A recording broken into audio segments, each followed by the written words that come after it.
নমস্কার বন্ধুরা, চলে এসেছি আরেকটু ভিডিও নিয়ে। তো আমার শরীরটা একটু খারাপ থাকায় আমার কর্তামশাই আমার ছেলেকে স্কুলে দিতে গেছিলো। তাই স্কুল থেকে ফিরে আসার পথে বাজারে যেয়ে বাড়ির সবার পছন্দের ইলিশ মাছ নিয়ে এসেছে। তো মা আজকে কী রান্না করবে সেটা মাই বলুক। বলো মা, কী রান্না করবে? আজকের মাছটা খুব সুন্দর। ওই দেখি, দেখাও। এই যে খুব সুন্দর মনে মাছ হচ্ছে ডিম আছে। বলো। হ্যাঁ, ডিম আছে, মাছের মধ্যে সব ডিম। খুব সুন্দর মাছ এনেছে ছেলে।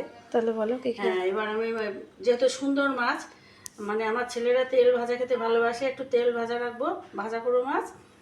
আর কাঁচা সর্ষে বাটা খেতে ভালোবাসে, তাই কাঁচা মাছ একটু করবো ভাবা।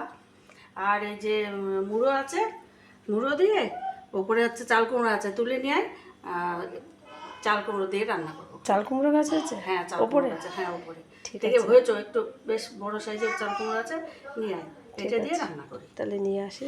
ঠিক আছে। তো এই যে ছাদে চলে এসেছি। আমাদের ছাদে সুন্দর চাল কুমড়ো গাছ হয়েছে। আমি আর ডোনা এসেছি কাটতে।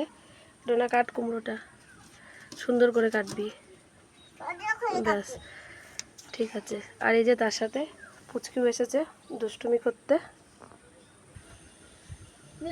দাঁড়া। তো ছাদে এসে দেখি এই ছোট্ট একটা ড্রাগন পেকে গেছে। ওই জন্য ডোনা বা ড্রাগনটাকেও কেটে নিল। এই যে কাটছে ডোনা, ভালো করে কাট। আর এই যে দুষ্টুমি করার জন্য তো আছেই মাম্মা। তো আজ এইটুকুই, দেখা হচ্ছে পরের অন্য কোনো ভিডিওতে।